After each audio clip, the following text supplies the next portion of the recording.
ತರಗತಿಗೆ ಸ್ವಾಗತ. ತರಗತಿ ಪ್ರಾರಂಭ ಮಾಡೋಕ್ಕಿಂತ ಮುಂಚಿತವಾಗಿ ನಮ್ಮ ಒಂದು ಯೂಟ್ಯೂಬ್ ಚಾನಲಿಗೆ ಸಬ್ಸ್ಕ್ರೈಬ್ ಆಗಿ ಪ್ರತಿನಿತ್ಯ ತರಗತಿಗಳನ್ನು ವೀಕ್ಷಿಸಿ ಅನ್ನುತ್ತಾ ಇವತ್ತಿನ ಒಂದು ತರಗತಿಯನ್ನು ಪ್ರಾರಂಭ ಮಾಡ್ತಾ ಹೋಗ್ತೀನಿ. ಇವತ್ತಿನ ತರಗತಿಯೊಳಗೆ ರಕ್ಷಣಾ ಪಡೆಯ ಬಗ್ಗೆ ಅಂದರೆ ಭಾರತದ ಒಂದು ರಕ್ಷಣಾ ವ್ಯವಸ್ಥೆ ಯಾವ ರೀತಿ ಅನ್ನೋದೈತೆ ಅನ್ನೋದ್ರ ಬಗ್ಗೆ ಈ ಒಂದು ತರಗತಿಯೊಳಗೆ ಮತ್ತು ಮುಂದೆ ಬರುವಂಥ ತರಗತಿಯೊಳಗೆ ಭೂಸೇನೆ, ನೌಕಾಸೇನೆ ಮತ್ತು ವಾಯುಸೇನೆಗಳ ಬಗ್ಗೆ ಸಮಗ್ರವಾದಂಥ ಸಂಪೂರ್ಣ ಮಾಹಿತಿಯನ್ನು ತಿಳ್ಕೊಳ್ತಾ ಹೋಗ್ತೀವಿ. ಆದರೆ ಇವತ್ತಿನ ತರಗತಿಯೊಳಗೆ ಆ ಸೇನಾ ಪಡೆಗಳ ರಚನೆ ಯಾವ ರೀತಿ ಇರ್ತೈತಿ, CDS ಒಂದು ಹುದ್ದೆಯ ಬಗ್ಗೆ, ಜೊತೆಗೆ ಆ ರಕ್ಷಣಾ ಸಚಿವಾಲಯದ ಬಗ್ಗೆ ಈ ಒಂದು ತರಗತಿಯೊಳಗೆ ಚರ್ಚೆ ಮಾಡ್ತಾ ಹೋಗ್ತೀವಿ. ಹಾಗಾದರೆ ನಮ್ಮ ದೇಶ ಈ ಒಂದು ಸ್ವಾತಂತ್ರ್ಯ ಪಡಿಬೇಕಾದ್ರೆ ಮತ್ತು ಬೇರೆ ಒಂದು ದೇಶದಿಂದ ರಕ್ಷಣೆ ಪಡಿಬೇಕಾದ್ರೆ ಅನೇಕ ಹೋರಾಟಗಳು ನಡೀತಾ ಹೋಗ್ತೈತಿ. ಜೊತೆಗೆ ತ್ಯಾಗ ಮತ್ತು ಬಲಿದಾನಗಳಿಂದ ಏನಾಗ್ತದಪ್ಪ ಅಂದ್ರೆ 1947 ಆಗಸ್ಟ್ 15ರಂದು ಏನು ಸಿಗ್ತದಪ್ಪ ಅಂದ್ರೆ ನಮಗೆ ಸ್ವಾತಂತ್ರ್ಯ ಸಿಗ್ತಾ ಹೋಗ್ತೈತಿ. ನಮಗೆ 1947 ಆಗಸ್ಟ್ 15ರಂದು ಏನು ಸಿಗ್ತೈತಪ್ಪ ಅಂದರೆ ನಮಗೆ ಸ್ವಾತಂತ್ರ್ಯ ಸಿಗೋದನ್ನು ನೋಡ್ತಾ ಹೋಗ್ತೀವಿ. ಜೊತೆಗೆ ಈ ಒಂದು ಸ್ವತಂತ್ರ ಭಾರತ ಏನಾಗ್ತೈತಪ್ಪ ಅಂದ್ರೆ ಮತ್ತೊಮ್ಮೆ ಏನಾಗ್ತೈತಿ, ಆ ಪರಕೀಯರ ಒಂದು ಆಕ್ರಮಣಕ್ಕೆ ಒಳಗಾಗದೆ ಏನು ಮಾಡ್ತಾ ಹೋಗ್ಬೇಕು, ಆ ರಕ್ಷಿಸುವಂಥ ಪ್ರಕ್ರಿಯೆ ಅಥವಾ ರಕ್ಷಿಸುವಂಥ ಪ್ರಥಮ ಆದ್ಯತೆ ಯಾರಿಗಿರ್ತೈತಪ್ಪ ಅಂದ್ರೆ ನಮ್ಮ ಒಂದು ದೇಶಕ್ಕೆ ಇರ್ತೈತಿ. ಜೊತೆಗೆ ನಮ್ಮ ದೇಶದ ಒಂದು ರಕ್ಷಣಾ ವ್ಯವಸ್ಥೆಯನ್ನು ಸುಸಜ್ಜಿತಗೊಳಿಸಿ ಮತ್ತು ಇತರೆ ರಾಷ್ಟ್ರಗಳ ಒಂದು ದಾಳಿಯಿಂದ ಏನು ಮಾಡ್ತಾ ಹೋಗ್ಬೇಕು, ರಕ್ಷಣೆಯನ್ನು ಮಾಡ್ತಾ ಹೋಗ್ಬೇಕು.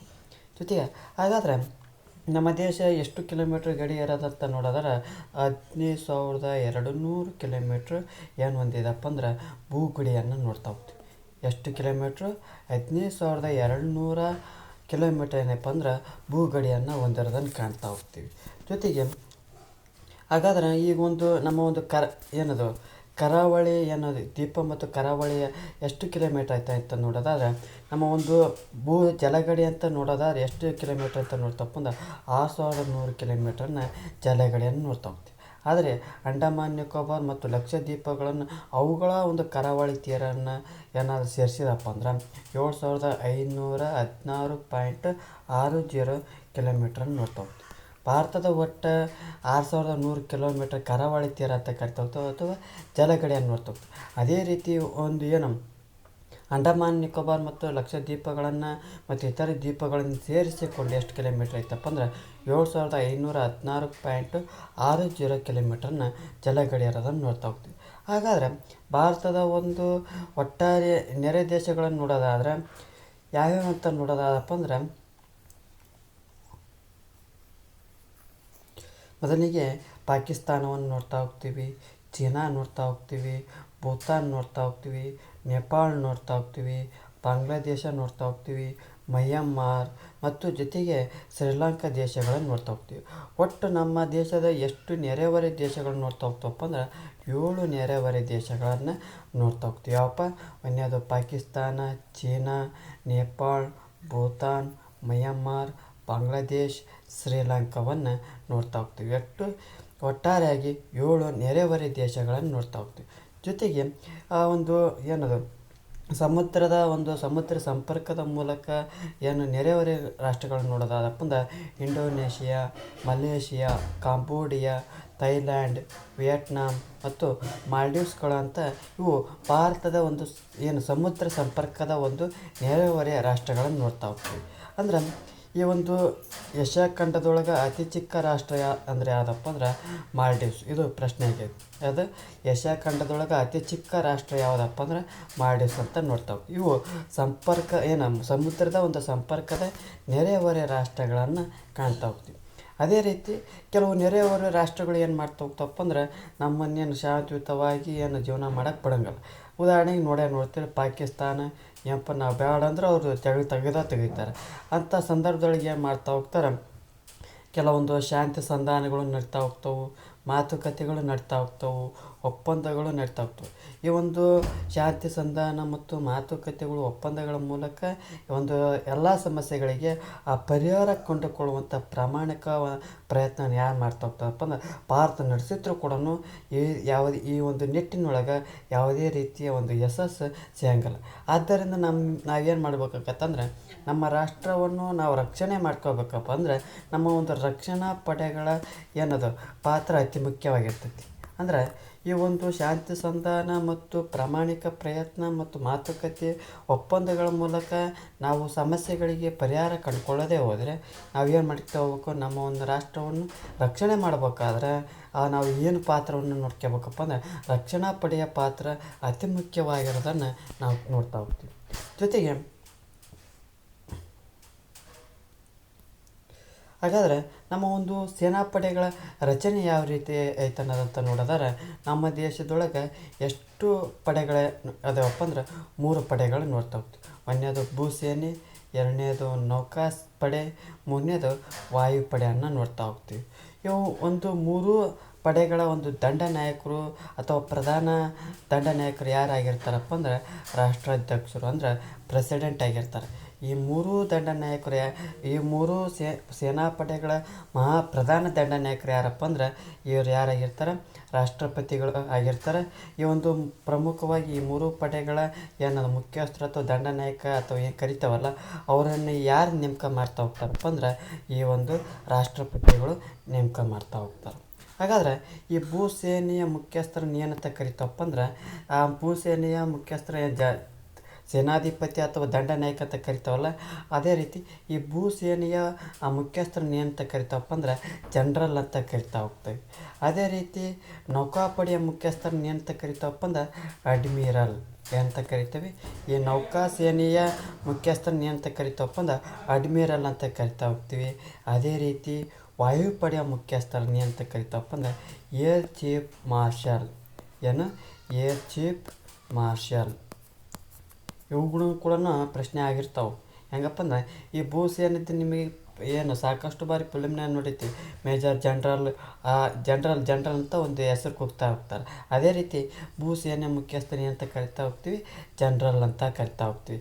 ಅದೇ ನೌಕಾ ಸೇನೆಯ ಮುಖ್ಯಸ್ಥರು ಏನಂತ ಕರಿತೀವಿ, ಅಡ್ಮಿರಲ್ ಅಂತ ಕರಿತಾ ಹೋಗ್ತೀವಿ. ವಾಯುಪಡೆಯ ಮುಖ್ಯಸ್ಥರು ಏನಂತ ಕರಿತಾ ಹೋಗ್ತೀವಿ, ಏರ್ ಚೀಫ್ ಮಾರ್ಷಲ್ ಅಂತಂದು ಕರಿತಾ ಹೋಗ್ತೀವಿ. ಇದು ಏನಪ್ಪ ಅಂದ್ರೆ ಈ ಒಂದು ಸೇನಾಪಡೆಗಳ ಮುಖ್ಯಸ್ಥರನ್ನು ಕರಿತಾ ಹೋಗ್ತೀವಿ. ಜೊತೆಗೆ ಈ ಒಂದು 3 ಸೇನೆ ಪಡೆಗಳ ಒಂದು ಮುಖ್ಯಸ್ಥರನ್ನ ಏನು ಮಾಡ್ತಾ ಹೋಗ್ತಾರಪ್ಪ ಅಂದ್ರೆ ಸ್ವಲ್ಪ ಆ ಒಂದು 3 ಸೇನಾಪಡೆಗಳ ಒಂದು ಸಮನ್ವಯ ಕಾಯಬೇಕು. ಅಂದರೆ ನಾನು ಏನೇ ಒಂದು ಯುದ್ಧ ಆಗುವಂಥ ಸಂದರ್ಭದೊಳಗೆ ಭೂಸೇನೆಯ ಮೂಲಕ ಯುದ್ಧ ಮಾಡಬೇಕು, ಏನು ವಾಯುಸೇನೆ ಮೂಲಕ ಯುದ್ಧ ಮಾಡಬೇಕು, ಅಲ್ಲಿ ಸಮನ್ವಯ ಅಂದ್ರೆ ಆ ಒಂದು ನಿಯಂತ್ರಣ ಮಾಡೋದು ಮತ್ತು ಅದ್ರ ಜೊತೆಗೆ ಹೊಂದಾಣಿಕೆ ಮಾಡೋಕ್ಕೆ ಏನು ಮಾಡ್ತಾ ಹೋಗ್ತಾರಪ್ಪ ಅಂದರೆ 2001 ಏನಾಗ್ತೈತಪ್ಪ ಅಂದರೆ ಈ 3 ಸೇನಾಪಡೆಗಳ ಒಂದು ಸಮನ್ವಯಕ್ಕಾಗಿ ಏನು ಮಾಡ್ತಾ ಹೋಗ್ತಾರಪ್ಪ ಅಂದರೆ CIDS ಅಂತ ಒಂದು ಅಧಿಕಾರಿಯನ್ನು ನೇಮಕ ಮಾಡ್ತಾ ಹೋಗ್ತಾರೆ. ಯಾರು CIDS ಅಂದರೆ ಏನಪ್ಪ ಅಂದ್ರೆ chief of integrated defence staff ಅಂತ ಕರಿತಾ ಹೋಗ್ತಾರೆ. ಎಂತ ಕರಿತಾ ಹೋಗ್ತಾರೆ, chief of integrated defence staff ಅಂತ ಕರಿತಾ ಹೋಗ್ತಾರೆ. ಯಾಕಪ್ಪ ಅಂದರೆ ಈ 3 ಸೇನಾಪಡೆಗಳ ಒಂದು ಸಮನ್ವಯ ತರ ಸಲುವಾಗಿ 2001 CIDS ಅಂತ ಒಂದು ಹುದ್ದೆಯನ್ನು ಅಥವಾ ಅಧಿಕಾರಿಯನ್ನು ನೇಮಕ ಮಾಡ್ತಾ ಹೋಗ್ತಾರೆ. ಅದು CIDS ಅಂದರೆ ಏನಪ್ಪ ಅಂದ್ರೆ ಚೀಫ್ ಇಂಟಿಗ್ರೇಟೆಡ್ ಡಿಫೆನ್ಸ್ ಸ್ಟಾಫ್ ಅಂತಂದು ಕರಿತಾ ಹೋಗ್ತೇವೆ. ಹಾಗಾದ್ರೆ ಇವ್ರದ್ದೊಂದು ಕಾರ್ಯ ಏನಪ್ಪ, CIDS ಅಂತ ನೇಮಕ ಮಾಡಿವಿ, ಅವರೊಂದು ಏನು ಮಾಡ್ತಾ ಹೋಗ್ತಾರಪ್ಪ ಅಂದ್ರೆ ಏನು ಈ 3 ಸೇನಾಪಡೆಗಳ ಒಂದು ಕಾರ್ಯಗಳು ಇರ್ತಾವಲ್ಲ, ಆಯಾ ಪಡೆಗಳ ಒಂದು ಮುಖ್ಯಸ್ಥರನ್ನು ಏನು ಮಾಡ್ತಾ ಹೋಗ್ತಾರಪ್ಪ ಅಂದ್ರೆ ನಿರ್ವಹಣೆ ಮಾಡ್ತಾ ಹೋಗ್ತಾರೆ, ಅಂದರೆ ನಿರ್ವಹಿಸ್ತಾ ಹೋಗ್ತಾರೆ. ಜೊತೆಗೆ ಏನು ನಮ್ಮ ಒಂದು ರಾಷ್ಟ್ರದ ರಕ್ಷಣಾ ಮಂತ್ರಿಗಳು ಏನಿರ್ತಾ ಹೋಗ್ತಾರಲ್ಲ, ಆ ರಕ್ಷಣಾ ಮಂತ್ರಿಗಳು ಆ 3 ಸೇನಾಪಡೆಗಳ ಒಂದು ಕಾರ್ಯವನ್ನು ಏನು ಮಾಡ್ತಾ ಹೋಗ್ತಾರಪ್ಪ ಅಂದ್ರೆ ಸಂಘಟನೆ ಮಾಡ್ತಾ ಹೋಗ್ತಾರೆ. ಒಂದನೇದು ಆ ಮುಖ್ಯಸ್ಥರು ಏನು 3 ಸೇನಾಪಡೆಗಳ ಒಂದು ಮುಖ್ಯಸ್ಥರನ್ನ ಏನು ಮಾಡ್ತಾ ಹೋಗ್ತಾರೆ, ನಿರ್ವಹಣೆ ಮಾಡ್ತಾ ಹೋಗ್ತಾರೆ. ಆಯಾ ಪಡೆಗಳ ಒಂದು ಕಾರ್ಯಗಳ ಒಂದು ನಿರ್ವಹಣೆ ಮಾಡ್ತಾ ಹೋಗ್ತಾರೆ. ಅದೇ ರೀತಿ ರಾಷ್ಟ್ರದ ಒಂದು ರಕ್ಷಣಾ ಮಂತ್ರಿಗಳು ಆ 3 ಸೇನಾಪಡೆಗಳ ಒಂದು ಕಾರ್ಯಗಳನ್ನು ಏನು ಮಾಡ್ತಾ ಹೋಗ್ತಾರಪ್ಪ ಅಂದ್ರೆ ಸಂಘಟಿಸ್ತಾ ಹೋಗ್ತಾರೆ. ಜೊತೆಗೆ ಆ ಸೇನಾಪಡೆಗಳ ಒಂದು ಪ್ರತಿಯೊಂದು ವಿಭಾಗವು ತನ್ನದೇ ಆದಂಥ ತರಬೇತಿ ಕೇಂದ್ರಗಳನ್ನು ಹೊಂದಿರೋದನ್ನು ಕಾಣ್ತಾ ಹೋಗ್ತದೆ. ಅಂದರೆ ಏನು 3 ಸೇನಾಪಡೆಗಳದಾವಲ್ಲ, ಆ 3 ಸೇನಾಪಡೆಗಳಿಗೆ ಪ್ರತಿಯೊಂದು ವಿಭಾಗಕ್ಕೂ ತನ್ನದೇ ಆದಂಥ ತರಬೇತಿ ಕೇಂದ್ರಗಳನ್ನು ನೋಡ್ತಾ ಹೋಗ್ತೀವಿ. ಜೊತೆಗೆ ಈ ಒಂದು ಏನು CIDS ಅಂತ ಹೇಳಿದ್ವಲ್ಲ, ಅದೇ ಮುಂದುವರೆದ ಭಾಗ ನೋಡ್ತಾ ಹೋಗ್ತೇವೆ. ಚೀಫ್ ಆಫ್ ಡಿಫೆನ್ಸ್ ಸ್ಟಾಫ್ ಅಂತ ಕರಿತಾ ಹೋಗ್ತೀವಿ.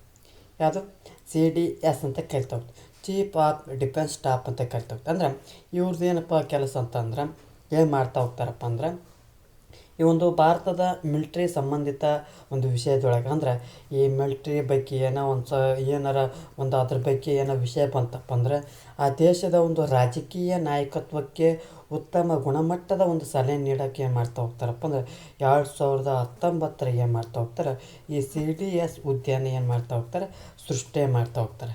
ಅದೇ ರೀತಿ ಅಲ್ಲಿ 2001 CIDS ಅಂತ ಮಾಡ್ತಾ ಹೋಗ್ತೀವಿ, ಚೀಫ್ ಇಂಟಿಗ್ರೇಟೆಡ್ ಡಿಫೆನ್ಸ್ ಸ್ಟಾಫ್ ಅಂತ ನೇಮಕ. ಅಲ್ಲಿ 3 ಪಡೆಗಳ ಸಮನ್ವಯ. ಆದರೆ ಇಲ್ಲಿ ಈ ಒಂದು 2019 ಏನು ಮಾಡ್ತಾ ಹೋಗ್ತಾರಪ್ಪ ಅಂದರೆ ಈ ಒಂದು CDS ಹುದ್ದೆ ಸೃಷ್ಟಿ ಮಾಡ್ತಾ ಹೋಗ್ತಾರೆ. ಇವ್ರದ್ದು ಏನಪ್ಪ ಅಂದ್ರೆ ಯಾವ ಉದ್ದೇಶಕ್ಕೆ ಸೃಷ್ಟಿ ಮಾಡಿರ್ತಪ್ಪ ಅಂದ್ರೆ ಆ ಮಿಲ್ಟ್ರಿ ಸಂಬಂಧಿತ ಒಂದು ವಿಷಯದೊಳಗೆ ಏನು ಮಾಡ್ತಾ ಹೋಗ್ತಾರೆ, ಆ ದೇಶದ ಒಂದು ರಾಜಕೀಯ ನಾಯಕತ್ವಕ್ಕೆ ಉತ್ತಮವಾದಂಥ ಗುಣಮಟ್ಟದ ಒಂದು ಸಲಹೆ ನೀಡೋಕ್ಕೆ ಏನು ಮಾಡ್ತಾ ಹೋಗ್ತಾರೆ, CDS ಅಂತ ಒಂದು ಹುದ್ದೆಯನ್ನು ಸೃಷ್ಟಿ ಮಾಡ್ತಾರೆ. CDS ಅಂದರೆ ಚೀಫ್ ಆಫ್ ಡಿಫೆನ್ಸ್ ಸ್ಟಾಫ್ ಅಂತಂದು ಕರಿತಾ ಹೋಗ್ತೀವಿ. ಜೊತೆಗೆ ಈ ಒಂದು ಹುದ್ದೆಗೆ ಯಾರು ನೇಮಕ ಆಗ್ತಾರಪ್ಪ ಅಂದ್ರೆ ನೇಮಕ ಆಗುವಂಥ ವ್ಯಕ್ತಿ ಆ ರಕ್ಷಣಾ ಸಚಿವರ ಒಂದು ಪ್ರಧಾನ ಮಿಲಿಟರಿ ಸಲಹೆಗಾರಾಗಿರ್ತಾರೆ. ಹಂಗೆ ಯಾರು ಬೇಕೋ ಅವ್ನು ಮಾಡೋಕ್ಕೆ ಬರೋಲ್ಲ. ಯಾರು ಮಾಡ್ತಾರಪ್ಪ ಅಂದ್ರೆ ಈ ಒಂದು ಹುದ್ದೆಗೆ ನೇಮಕ ಮಾಡ್ಬೇಕಪ್ಪ ಅಂದ್ರೆ ಈ ರಕ್ಷಣಾ ಸಚಿವರ ಒಂದು ಪ್ರಧಾನ ಮಿಲಿಟರಿ ಸಲಹೆಗಾರರು ಆಗಿರ್ತಾ ಹೋಗ್ತಾರೆ. ಅಂದರೆ ಈ ಹುದ್ದೆಗೆ ಯಾರು ಸೆಲೆಕ್ಟ್ ಮಾಡ್ತಾ ಹೋಗ್ತಾರಪ್ಪ ಅಂದ್ರೆ ಏನು ಆ ರಕ್ಷಣಾ ಸಚಿವರ ಒಂದು ಪ್ರಧಾನ ಮಿಲಿಟ್ರಿ ಆ ಸಲಹೆಗಾರ ಆಗಿರ್ತಲ್ಲ ಅವರು ಕೂಡ ಅವರು ಈ ಒಂದು ಹುದ್ದೆಯನ್ನು ನೇಮಕ ಮಾಡ್ತಾ ಹೋಗ್ತಾರೆ. ಹಾಗಾದರೆ ಮೊದಲು ಯಾರು CDS ಹುದ್ದೆ ತಗೊಂಡಿದ್ರು ಅಂತ ನೋಡೋದಾರ ಈ ಒಂದು CDS ಹುದ್ದೆಯನ್ನು ಮೊದಲು ಯಾರು ತಗೊಂಡಿದ್ದಪ್ಪ ಅಂದರೆ ಬಿಪಿನ್ ರಾವತ್ರವರು ಭಾರತದ ಒಂದು ಮೊದಲ ಚೀಫ್ ಆಫ್ ಡಿಫೆನ್ಸ್ ಸ್ಟಾಫ್ ಆಗಿ ನೇಮಕ ಆಗಿತ್ತು. ಇವ್ರ ಬಗ್ಗೆ ಸ್ವಲ್ಪ ಗೊಂದಲೈತ್ನಿ ಹೇಳೋದು ಬೇಡ. ಏನಪ್ಪ ಅಂದ್ರೆ ಇವರು ವಿಮಾನ ಅಪಘಾತದಲ್ಲಿ ಮರಣ ಹೊಂದ್ಯಾರಂತಂದು ಎಲ್ಲ ಓದಿದ್ದು ನಾನು. ಎಲ್ಲಿ ಈ ಬಿಪಿನ್ ರಾವತ್ರವ್ರು ಏನು ಮಾಡಿರ್ತಾರಪ್ಪ ಅಂದ್ರೆ ಮೊದಲ ಒಂದು ಚೀಫ್ ಆಫ್ ಡಿಫೆನ್ಸ್ ಸ್ಟಾಫ್ ಆಗಿ ನೇಮಕಗೊಂಡಿರ್ತಾರೆ. ಇದು CDSನ ಬಗ್ಗೆ ಮಾಹಿತಿ ಆಗಿದೆ. ಮತ್ತೆ ಮುಂದುವರೆದು ನೋಡ್ತಾ ಹೋಗೋಣ. ರಕ್ಷಣಾ ಸಚಿವಾಲಯ ಅಂದ್ರೆ ಮಿನಿಸ್ಟ್ರಿ ಆಫ್ ಡಿಫೆನ್ಸ್, ಹೇಗೆ ಕಂದಾಯ ಸಚಿವಾಲಯ, ಆರೋಗ್ಯ ಸಚಿವಾಲಯ ಮತ್ತು ಮಾನವ ಹಕ್ಕುಗಳ ಸಚಿವಾಲಯ ಅಂತ ನೋಡ್ತಾ ಹೋಗ್ತೀವಿ. ಅದೇ ರೀತಿಯ ದೇಶಕ್ಕೆ ಮುಖ್ಯವಾಗಿ ಈ ಒಂದು ರಕ್ಷಣಾ ಸಚಿವಾಲಯವು ಪ್ರಮುಖವಾದಂಥ ಪಾತ್ರವನ್ನು ನೋಡ್ತಾ ಹೋಗ್ತೀವಿ. ಅಂದ್ರೆ ಈ ಭಾರತ ದೇಶದ ಒಂದು ರಕ್ಷಣೆಯ ಒಂದು ವ್ಯವಸ್ಥೆಯ ಒಂದು ಸಂಪೂರ್ಣ ಉಸ್ತುವಾರಿ ಯಾರು ಹೊಣೆ ಹೊತ್ಕೊಂಡಿರ್ತಾರಪ್ಪ ಅಂದ್ರೆ ಈ ಒಂದು ರಕ್ಷಣಾ ಸಚಿವಾಲಯ ಹೊತ್ಕೊಂಡಿರ್ತಾರೆ. ಇವ್ರ ಕೆಲಸ ಏನಪ್ಪ ದೇಶದ ಒಂದು ರಕ್ಷಣಾ ವ್ಯವಸ್ಥೆಯನ್ನು ಸಂಪೂರ್ಣ ಉಸ್ತುವಾರಿ ಇವರು ಈ ಒಂದು ಸಚಿವಾಲಯ ಹೊಣೆಯನ್ನು ಹೊತ್ಕೊಂಡಿರ್ತೈತಿ. ಹಾಗಾದರೆ ಇವರು ಕೇಂದ್ರ ಕಚೇರಿಯನ್ನು ನೋಡ್ತಾ ಹೋಗ್ತಾವಪ್ಪ ಅಂದರೆ ಇವರ ಒಂದು ಕೇಂದ್ರ ಕಚೇರಿಯನ್ನು ನವದೆಹಲಿಯನ್ನು ನೋಡ್ತಾ ಹೋಗ್ತೀವಿ. ಈ ಒಂದು ರಕ್ಷಣಾ ಸಚಿವಾಲಯಕ್ಕೆ ಮುಖ್ಯಸ್ಥರಾಗಿ ಯಾರು ಇರ್ತಾ ಹೋಗ್ತಾರಪ್ಪ ಅಂದ್ರೆ ರಕ್ಷಣಾ ಸಚಿವರು ಇರ್ತಾ ಹೋಗ್ತಾರೆ. ಅಂದರೆ ಈ ಒಂದು ರಕ್ಷಣಾ ಸಚಿವಾಲಯಕ್ಕೆ ಮುಖ್ಯಸ್ಥರು ಯಾರು ಹೋಗಿರ್ತಾರಪ್ಪ ಅಂದ್ರೆ ರಕ್ಷಣಾ ಸಚಿವರನ್ನು ನೋಡ್ತಾ ಹೋಗ್ತೀವಿ. ಹಾಗಾದರೆ ರಕ್ಷಣಾ ಸಚಿವರ ಮೊದಲನೇ ರಕ್ಷಣಾ ಸಚಿವರು ಯಾರು ಅಂತ ನೋಡೋದಾದರೆ ಸರ್ದಾರ್ ಬಲದೇವ್ ಸಿಂಗ್. ಯಾರವರು? ಸರ್ದಾರ್ ಬಲದೇವ್ ಸಿಂಗ್ ಯಾರಪ್ಪ ಅಂದ್ರೆ ಭಾರತದ ಮೊದಲ ರಕ್ಷಣಾ ಸಚಿವರಾಗಿದ್ದರು. ಯಾವ ರೀತಿ ಜವಾಹರ್ಲಾಲ್ ನೆಹರು ಭಾರತದ ಪ್ರಧಾನಮಂತ್ರಿ ಆಗಿರ್ತಾರೆ ಅಂತ ಹೇಳ್ತೀವಿ, ಅದೇ ರೀತಿ ಭಾರತದ ಮೊದಲ ರಕ್ಷಣಾ ಸಚಿವರು ಯಾರಪ್ಪ ಅಂದ್ರೆ ಸರ್ದಾರ್ ಬಲದೇವ್ ಸಿಂಗನ್ನು ನೋಡ್ತಾ ಹೋಗ್ತೀವಿ. ಜೊತೆಗೆ ಈ ಒಂದು ರಕ್ಷಣಾ ಸಚಿವಾಲಯ ಏನು ಮಾಡ್ತಾ ಹೋಗ್ತಾರಪ್ಪ ಅಂದ್ರೆ ಅದ್ರೊಳಗೆ 5 ಇಲಾಖೆಗಳನ್ನು ಒಳಗೊಂಡೋದಂತ ನೋಡ್ತಾ ಹೋಗ್ತೀವಿ. ಅಂದ್ರೆ ಈ ಒಂದು ರಕ್ಷಣಾ ಸಚಿವಾಲಯದೊಳಗೆ 5 ಇಲಾಖೆಗಳು ಕಂಡು ಬರ್ತಾ ಹೋಗ್ತವೆ. ಯಾವುದಪ್ಪ ಅಂದ್ರೆ ಒಂದನೇದು ರಕ್ಷಣಾ ಇಲಾಖೆ ಅಂತ ನೋಡ್ತಾ ಹೋಗ್ತೀವಿ. ಎರಡನೇದು ರಕ್ಷಣಾ ಉತ್ಪಾದನಾ ಇಲಾಖೆ ಅಂತ ನೋಡ್ತಾ ಹೋಗ್ತೀವಿ. ಮೂರನೇದು ರಕ್ಷಣಾ ಸಂಶೋಧನೆ ಮತ್ತು ಅಭಿವೃದ್ಧಿ ಇಲಾಖೆ ಅಂತ ನೋಡ್ತಾ ಹೋಗ್ತೀವಿ. ನಾಲ್ಕನೇದು ಮಾಜಿ ಸೈನಿಕರ ಕಲ್ಯಾಣ ಇಲಾಖೆ ಅಂತ ನೋಡ್ತಾ ಹೋಗ್ತೀವಿ. 5ನೇದು ಮಿಲಿಟರಿ ವ್ಯವಹಾರಗಳ ಇಲಾಖೆ ಅಂತ ನೋಡ್ತಾ ಹೋಗ್ತೀವಿ. ಒಟ್ಟಾರೆಯಾಗಿ 5 ಇಲಾಖೆಗಳನ್ನು ನೋಡ್ತಾ ಹೋಗ್ತೀವಿ. ಅದರ ಕೆಳಗಪ್ಪ ಅಂದ್ರೆ ರಕ್ಷಣಾ ಸಚಿವಾಲಯ ಕೆಳಗೆ 5 ಇಲಾಖೆಗಳನ್ನು ನೋಡ್ತಾ ಹೋಗ್ತೀವಿ. ಒಂದನೇದು ರಕ್ಷಣಾ ಇಲಾಖೆ, ಎರಡನೇದು ರಕ್ಷಣಾ ಉತ್ಪಾದನೆ ಇಲಾಖೆ, ಮೂರನೇದು ರಕ್ಷಣಾ ಸಂಶೋಧನೆ ಮತ್ತು ಅಭಿವೃದ್ಧಿ ಇಲಾಖೆ, ನಾಲ್ಕನೇದು ಮಾಜಿ ಸೈನಿಕರ ಕಲ್ಯಾಣ ಇಲಾಖೆ, ಕೊನೆಯದು ಮಿಲಿಟರಿ ವ್ಯವಹಾರಗಳ ಇಲಾಖೆಯನ್ನು ನೋಡ್ತಾ ಹೋಗ್ತೀವಿ. ಅಂದ್ರೆ ಒಂದನೇದು ರಕ್ಷಣೆ, ಎರಡನೇದು ಉತ್ಪಾದನೆ, ಮೂರನೇದು ಸಂಶೋಧನೆ ಮತ್ತು ಅಭಿವೃದ್ಧಿ, ಜೊತೆಗೆ ಆ ಮಾಜಿ ಸೈನಿಕರ ಒಂದು ಕಲ್ಯಾಣ, ಜೊತೆಗೆ ಮಿಲಿಟರಿ ಒಂದು ವ್ಯವಹಾರಗಳ ಇಲಾಖೆಯನ್ನು ನೋಡ್ತಾ ಹೋಗ್ತೀವಿ.